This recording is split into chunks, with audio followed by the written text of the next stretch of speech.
Perjalanan selama 3 hari membuat kondisi kesehatanku menjadi menurun. Ini adalah hari keempat keliling Samosir. Suara ayam yang berkokok membangunkanku pagi ini.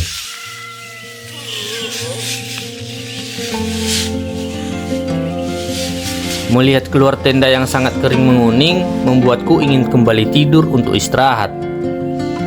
Tak lama setelah itu, aku mulai sadar dengan suara warga yang sangat ramai di luar. Suara bising itu membangunkanku kembali. Aktivitas mereka terdengar jelas menembus dinding tendaku yang begitu tipis. Dan ya, aku langsung keluar. Tanah gersang dan rerumputan kuning yang menyambutku kali ini. Aku mengucap mata karena berpikir mungkin karena kondisi badanku yang mulai menurun sehingga pandangan menjadi kuning pagi ini. Namun ternyata tidak. Di luar sana sangat ramai warga yang melakukan aktivitas di tepi danau. Kemarau yang berkepanjangan membuat mereka harus bangun sepagi mungkin untuk mempersiapkan segala kebutuhan air di pagi hari. Beberapa ibu-ibu sibuk menyuci. Bapak-bapak mengurus kerbau, sementara anak-anak berlari dengan jerigen di tangan menampung air untuk kebutuhan air di rumah. Aku menjadi sedih dan sedikit bertanya, kenapa anak-anak di sini tidak sekolah? Tapi ternyata aku yang salah, karena ini adalah hari Sabtu. Tidak ada sekolah hari ini. Melihat warga yang antusias untuk memulai pagi membuatku bersemangat melanjutkan perjalanan. Aku tahu bahwa kerasnya kehidupan di sini bahkan tidak ada apa-apanya dengan perjalananku yang masih 3 hari di sini.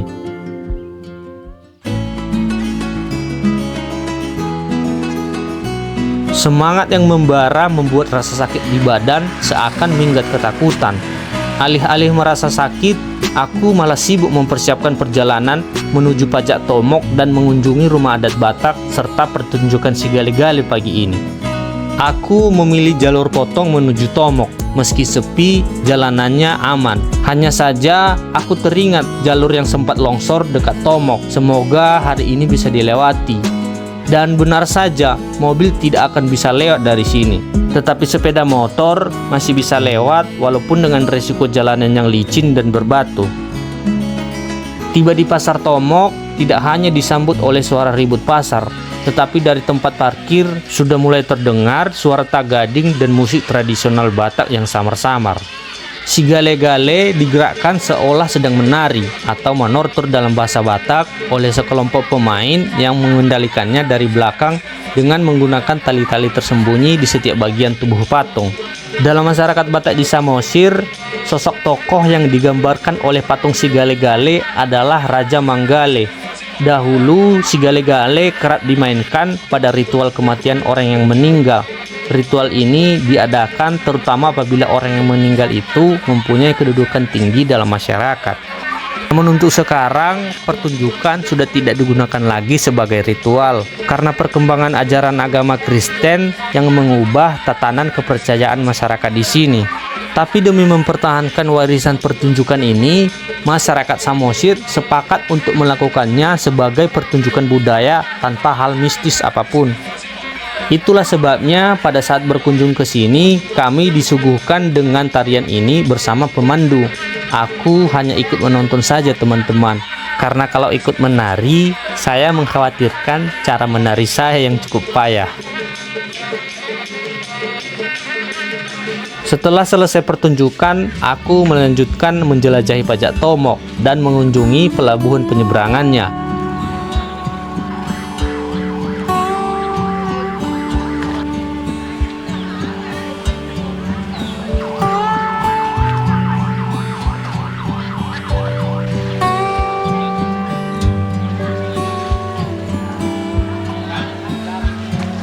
Dari kejauhan, aku melihat ada pelabuhan yang tidak beroperasi dan ditutupi oleh pohon besar yang rindang. Aku memilih istirahat di bawah pohon ini karena ternyata demam yang tadi pagi kumat lagi setelah selesai menonton pertunjukan si Gale-Gale. Aku menyusun rencana di sini untuk perjalanan berikutnya. Sempat terpikir untuk mencari penginapan saja nanti malam supaya lebih aman dan aku bisa istirahat lebih nyaman. Entah kenapa pikiranku menjadi semakin tenang di bawah pohon ini. Dari bawah pohon ini, aku melihat kapal yang lalu lalang dan warga yang sedang memancing. Beberapa dari anak-anak juga berenang di bawah kapal untuk menangkap uang yang dilemparkan oleh penumpang kapal. Awalnya, aku sempat tidak berterima melihat mereka berenang begitu jauh hanya untuk memperebutkan uang yang dilemparkan. Itu pun kalau ada yang dilemparkan. Tapi salah satu dari mereka menjelaskan bahwa aktivitas ini sudah sangat sering mereka lakukan dan mereka juga mempunyai kemampuan berenang yang sudah baik di sini.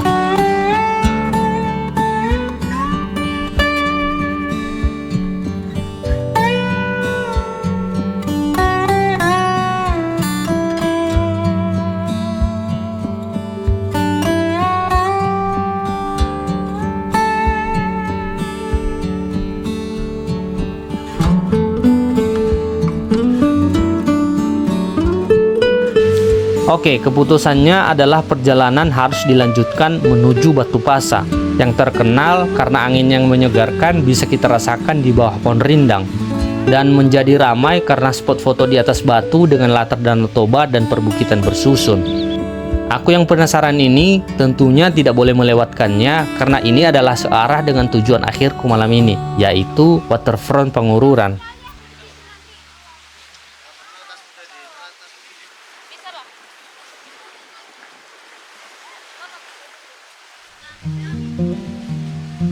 Sembari menunggu sore di Batu Pasa, aku mencoba mencari tahu lokasi camping untuk istirahat nanti malam. Karena kalau diingat-ingat, tujuan awalnya adalah backpacker. Dan tenaga juga sudah mulai kembali karena istirahat yang cukup di bawah pohon rindang Batu Pasa ini.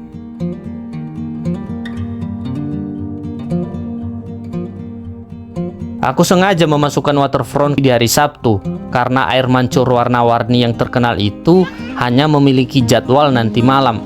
Sudah tidak sabar ingin mengambil video landscape dari atas langit malam hari di kota Pangururan ini.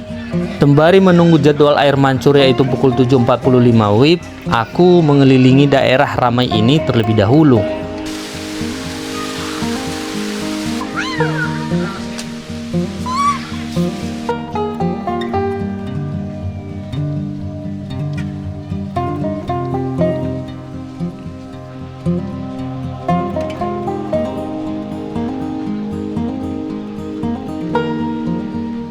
Di sini suasananya sudah sangat berbeda dari sebelumnya. Aku harus menghadapi kerumunan warga dan lampu berbagai warna di sini. Tak hanya itu, beberapa mengajakku mengobrol, termasuk anak-anak yang sedang bermain bola memintaku merekam mereka sedang bermain. Yang mana Ini. Kau mau lagu masih YouTube? Yang ini? Kas dulu muka. Coba mau. Gini bau. Gini? Naik bau. Di bahu. Ini? Sudah sekarang. Isi yang mana? Yang nggak jelas orang. Benar sudah tershow tak pelak. Jadi di mana ya rumahmu? Dekat sini ya? Bang aku dekat sama dia bang. Ojek ni. Oh adekmu? Iya bang. Jadi di mana rumahmu? Dekat bang. Di mana itu? Itu kayak pemandian air panas itu bang. Oh dekat sini ya? Atau enggak? Jauh lewat terapung bang. Oh. Juga. Jadi ngapain lo kesini? Main bola bang. Bola kamu ya? Orang mana bang? Aku Medan aku. Bilang dulu hai. Halo guys. Halo guys. Jangan lupa di subscribe ya bang. Guys ini channel abang ini biar terkenal abang ini guys. Video main bang, video kan. Ya biar nanti aku video. Sama abang.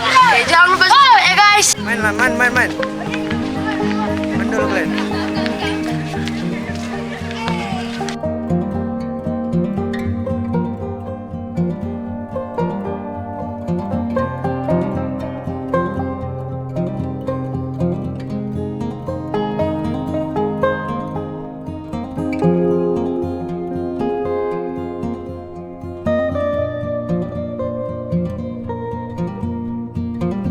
Aku mencari sudut yang cukup sepi karena sejujurnya aku tidak begitu menyukai keramaian seperti ini. Malam sudah mulai gelap, aku mempersiapkan drone untuk terbang. Setelah meminta izin, akhirnya droneku tidak diperbolehkan terbang di area sini. Tidak menjadi masalah karena mungkin ya itu adalah beberapa regulasi dari pengelola wisata. Tapi lucunya, sesaat setelah air mancur dihidupkan, beberapa drone terbang. Usut punya usut, ternyata harus bayar dulu jika mau menerbangkan drone di sini. Ya sudahlah, kamu pasti mengerti apa yang ada di dalam kepalaku saat ini. Malam sudah mulai larut, pengunjung mulai berkurang, tetapi aku terlena terlalu lama dan lupa kalau aku harus melanjutkan perjalanan menuju sebuah pantai nan indah di sana untuk bermalam. Satu hal yang aku syukuri hari ini adalah angin pantai menyambutku lembut, tidak dengan intensitas yang tinggi. Angin di sini hanya membantu agar suara derus ombak Danau Toba tetap terjaga untuk menemani tidurku malam ini. Suasana besok paginya akan menjadi obat perjalanan berhari-hari ini. Kita akan melihat Danau Toba langsung di depan mata. Sampai jumpa besok pagi teman-teman.